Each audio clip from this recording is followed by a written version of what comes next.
Greetings, my dear viewer. You're on the channel The Price of Cheating.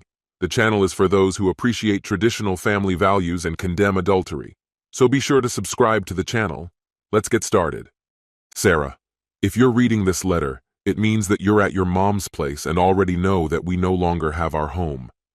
Inside this envelope, you'll find a key to the storage unit where I placed your clothes and personal belongings.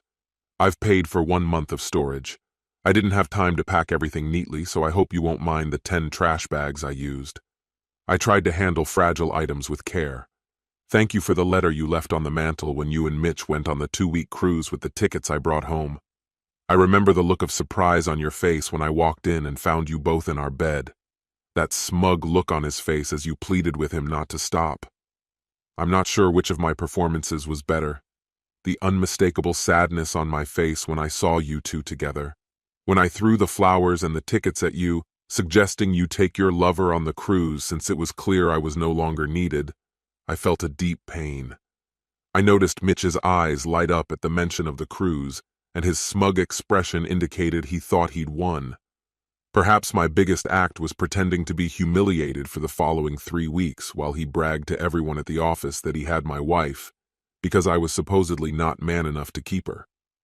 Even the office manager came to my desk once to mock me. Please extend my thanks to Mitch for the email he sent around at work, announcing that he was going on a 2-week cruise with my wife and at my expense. I also appreciate the fact that both of you discussed the business trip he arranged for me, which would allow you to spend 4 days together. I'm glad you finally admitted that he seduced you at the Christmas party. I noticed him flirting with you at other company events, but it was only at that party that I caught you both sneaking away together. That night was the first time I saw you together, and I even managed to capture it on my phone. His wife calls him the stallion who drains and dumps, and it's hard to argue with that description. He is indeed quite enduring, but she believes you'll quickly lose interest in him. In truth, she prefers my smaller stature and the tender intimacy of our shared affection. Yes, his wife and I became lovers. About 2 weeks after the Christmas party, I visited their home and showed her your photo, which she had no idea about. At first, we intended our meeting as an act of revenge, but we discovered such chemistry in bed that we began regularly making love. As we spent more time together and shared our thoughts, our feelings for each other deepened. That's when we began planning the cruise and the final act of revenge against you both. To stay informed about your plans, we began recording your conversations. My lawyer was particularly interested in how you and Mitch discussed where to send me next. Victoria and I were concerned that you might resist the main part of our plan. The hardest part was convincing you to sell the house first. I figured you'd be tempted by the offer of a bigger house in a better neighborhood, and you were. Then I rushed in with the papers you needed to sign right after seeing Mitch leave. I knew you'd sense something was off and want me out of the house as quickly as possible, and once again you didn't disappoint me. Seeing me burst into the room, you looked shocked, but I quickly explained that I needed your signature on some documents for the realtor. When I left the room, you signed the papers without even looking at them, and I heard you sigh with relief. You signed the power of attorney without a second thought.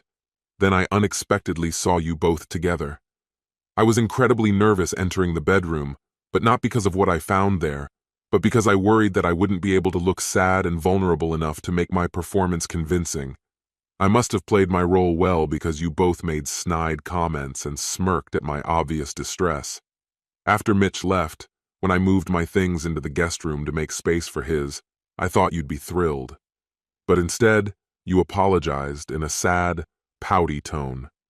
When I turned to face you, tears were in my eyes. I had to prick myself to bring them out.